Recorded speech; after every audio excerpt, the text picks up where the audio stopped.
Hello, welcome to Messy Paper Wheels. My name is Miriam, and this is my YouTube channel.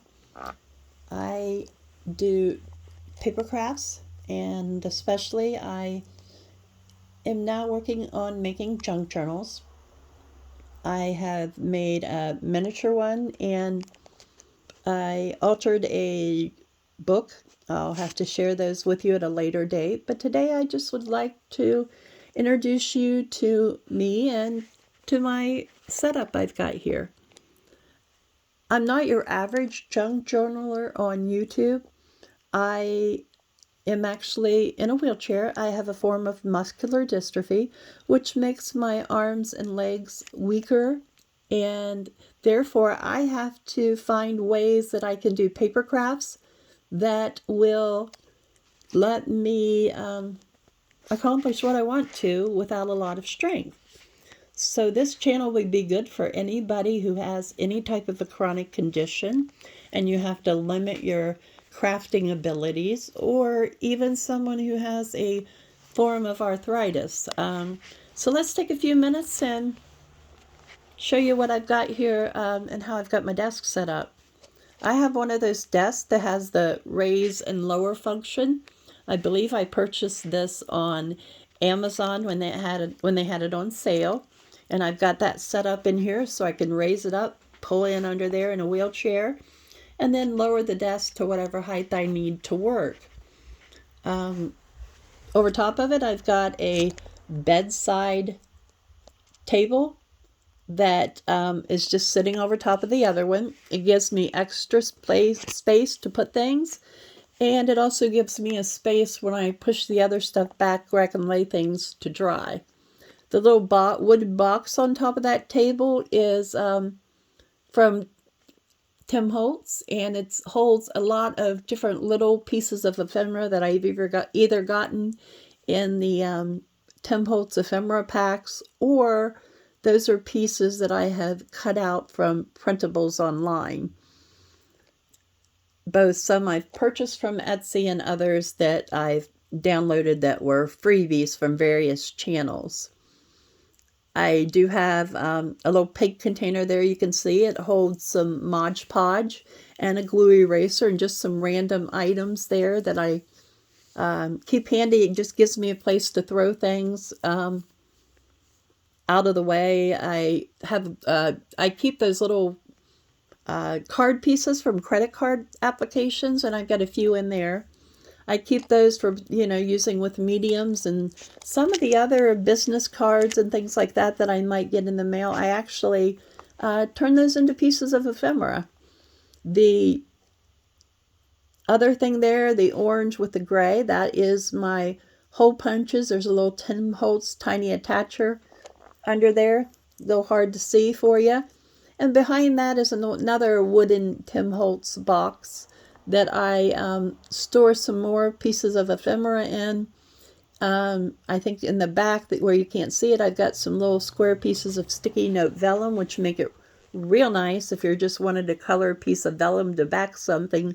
Those little sticky notes, I got them on Amazon. They're transparent sticky notes. They work very well.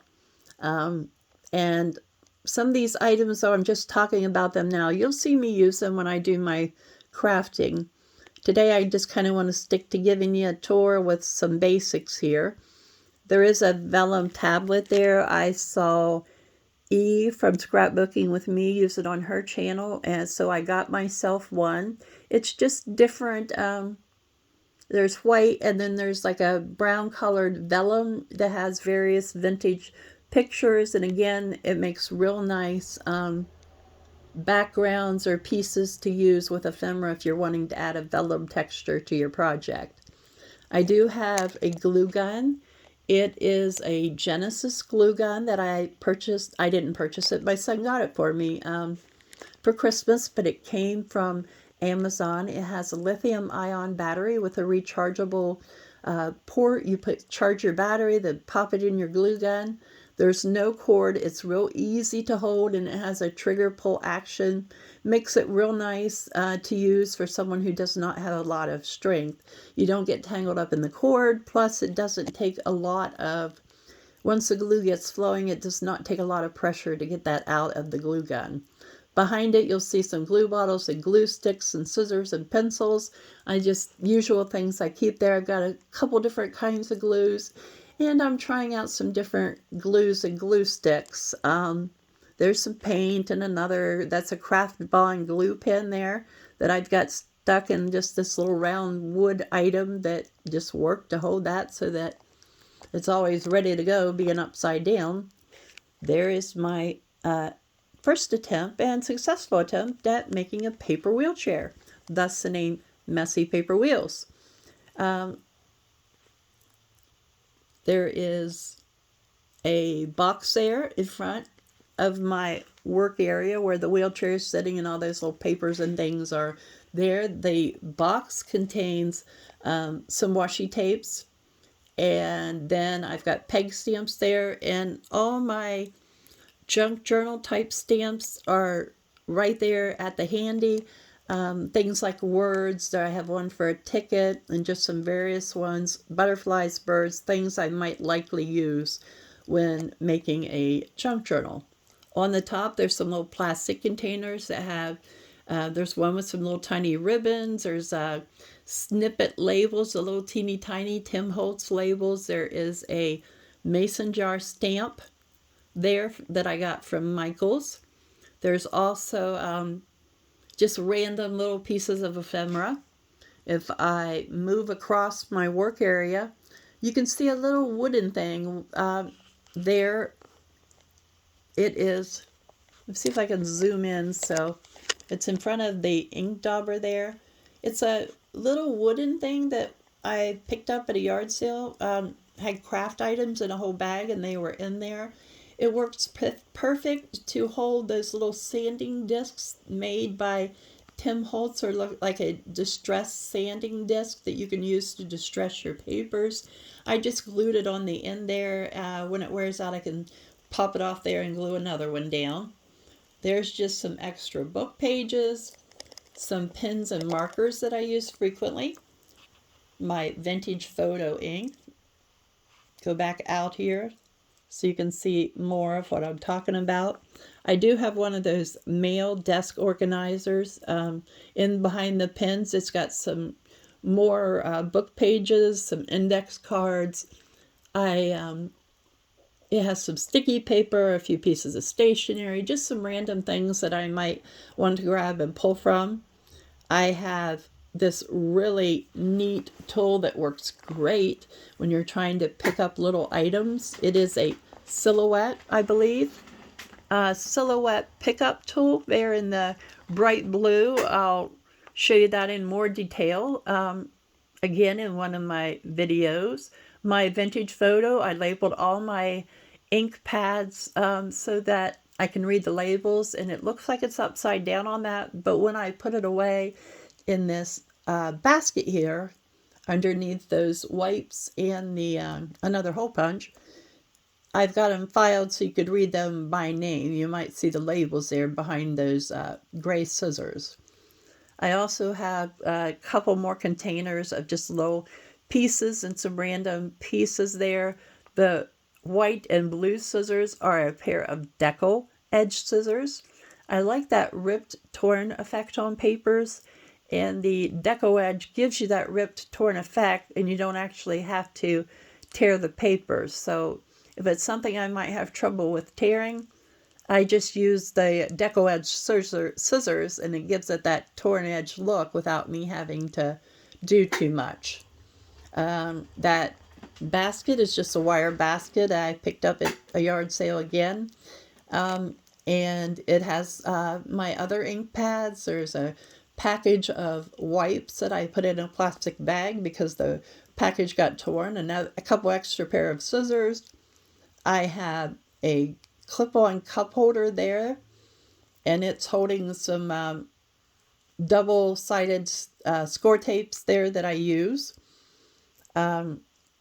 Beside my desk, I have one of those drawer file things, and I have my drawers labeled with Vintage items, those are things I've picked up that I consider actual vintage ephemera, old dated letters, dated bills, that type of thing.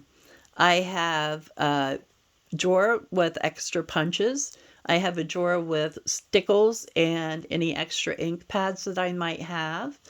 If I go up one drawer from that, I have tea bags, coffee filters, just random odds and ends, cereal bags, anything like that that I might save. Is it looks like I need to use some of it up because it's kind of overflowing the drawer.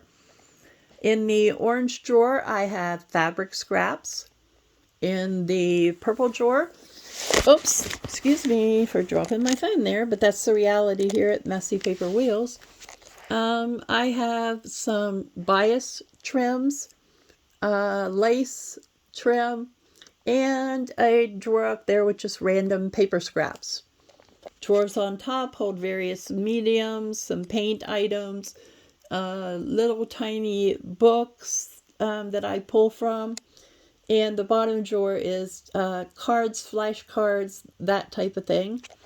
I've got a couple little containers that I just separate out items that they're stuck beside those drawers. I've got a junk journal that I'm working on for myself. And then I've got a set of bookshelves. I want to pan out here a little bit so you can see better how it's set up. There's my desk with the desk leg. You come around right beside the desk is the drawers with the drawers are on top. And then I've got my bookshelves all set up with containers so that when I want something, I know right where to get it. The container on the second shelf right here, this pink with a white handle, it is one from, I picked it up at Michael's on sale. It has all those little separate cases in there, and I've got it labeled by birds, butterflies, people, frames, that type of thing. Again, more ephemera in those wooden boxes filed by type. Some different kinds of paper and punches. I've got a box of nothing but scrap mail envelopes kinds of things. There's a box that has some large tags in it that I've made, napkins. The polka dot is some more just tiny scraps that I have.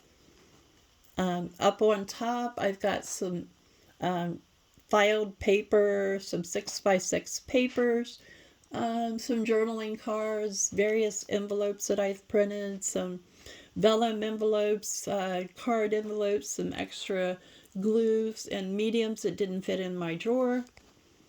And then I have a file cabinet beside that, which is actually when I'm at my desk, kind of in behind me. It is a wooden file cabinet. It's got a place there on the end that is overflowing with different types of books and some vintage age books. I love books. I love to use the vintage books in my journals. I love to create ephemera out of books that have pretty pictures. Old calendar books that have pretty pictures, I like to use those. In my file cabinet, the top drawer, I had someone, one of my helpers, helped me to get paper filed by type. So I have tracing paper, newsprint paper, cardstock, regular paper, vellum, and the paper that reminds me of cloth. I think it's called mulberry paper. I'm not real sure. There's just